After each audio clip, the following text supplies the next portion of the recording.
Hey everyone, welcome to the show. I have more updates to share about Donald Trump's coup clowns already. It's coming in hot and fast. That's what she said. um, first is news about MAGA man Harrison Floyd. He is the Marine veteran, also the former leader of Black Voices for Trump. Floyd is one of the people who was charged in the RICO case. You might recall he was allegedly helping to pressure election worker Ruby Freeman to falsely admit that she took part in election fraud. Well, District Attorney Fani Willis has asked the judge to revoke Floyd's bond and to put him back in jail until his trial. In a motion to the judge that was filed last night, Willis said that Floyd has taken part in a, quote, pattern of intimidation that violates the terms of his release.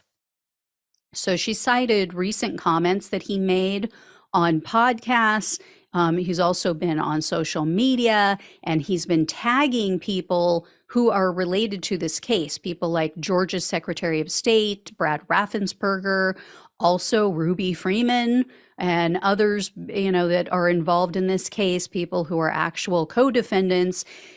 Case in point, in one Twitter post, Floyd shared the proffer session video of Jenna Ellis. So she is technically still one of his co-defendants, even though she's taken a plea deal. But this is the video of Ellis where she says that one of Trump's employees told her that Trump had no intention of leaving office, even if he wasn't winning his court cases. Didn't matter, he was going to remain in office. So Floyd tagged Ellis in this post, and he wrote, quote, "Wow, Jenna Ellis, you're a whole mess, girl. So you didn't stop at stealing people's hard-earned money for your defense," in quotes. "You're also lying on Dan Scavino. I guess they don't teach ethics at Harvard Law anymore." Yeah. I guess they don't teach critical thinking in the military, according, or based on Floyd. We know they do, because there are a lot of military members who do think critically and didn't fall for Trump's bullshit, but he did.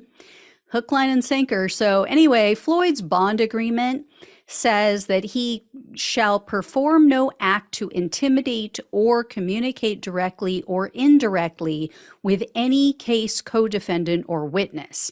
And in the motion to the judge, the district attorney said, quote, "The defendant's actions demonstrate that he poses a significant threat of intimidating witnesses and otherwise obstructing the administration of justice in the future, making him ineligible for bond."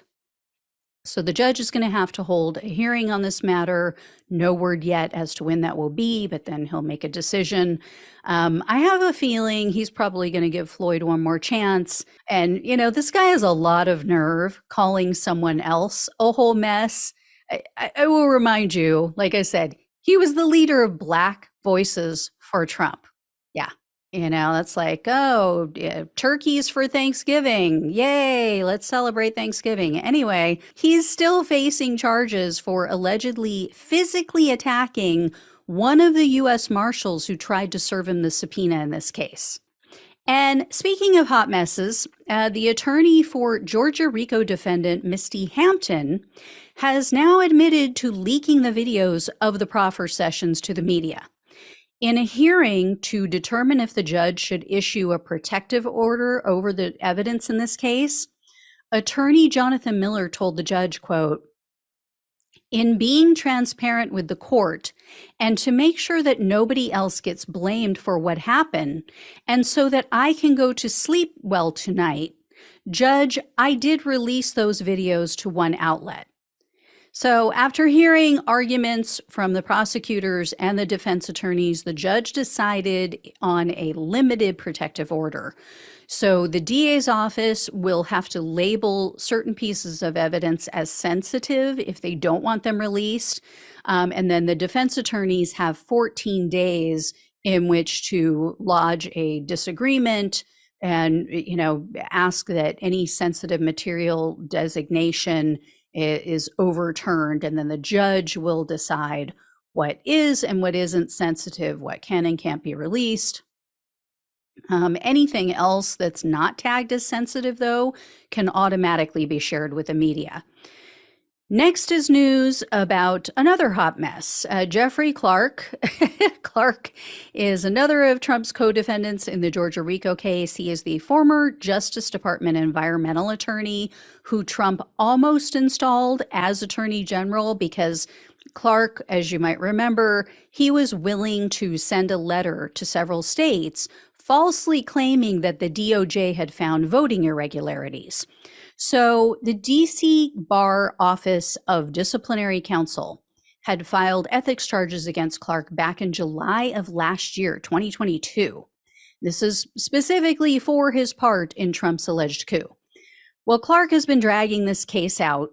He's filed all kinds of motions to dismiss. He's tried to issue extensive discovery requests. And when, his attempts to shut this whole thing down didn't work, he then tried to petition the court to at least postpone the case. He was arguing that the disbarment proceeding should be put on hold until after his Georgia case concludes. Well, the bar just slapped down all of his requests, and in their opinion, they wrote, quote, "Although Mr. Clark was free to seek the removal of the case if he believed it was warranted by law, nothing prevented him from using the intervening year to prepare his case. I am concerned that there seems to be a serial delay in which at each stage, after one or another unsuccessful motion has delayed the proceeding, Mr. Clark asserts a new argument or repeats an old one as a basis for seeking additional delay." So Clark's disbarment trial has now been scheduled in January of 2024. So we'll see how that turns out.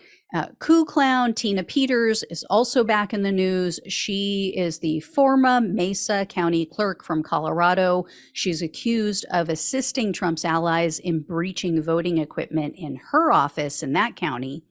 So Peters is scheduled to go on trial in February of next year. Well, she just filed a federal lawsuit. She's trying to get the case dismissed. She's arguing that the investigation and the charges against her are a violation of her constitutional rights and they're retaliatory. So, yeah, I have never seen so many whiny victims in my life. I mean, good luck with that, Tina. I broke the law, but, because you try to hold me accountable for breaking the law, I'm going to say you're violating my rights. These people, they seriously don't get that there are consequences for their actions. They are not Donald Trump. Even he is now reaping what he has sown for decades. So I will let you know when I hear more. Thank you all so much for watching and listening. Please like, share, and subscribe. Please donate if it's possible for you. Links are below in the description box on YouTube and the podcast. Love you all. Take care. Talk with you soon.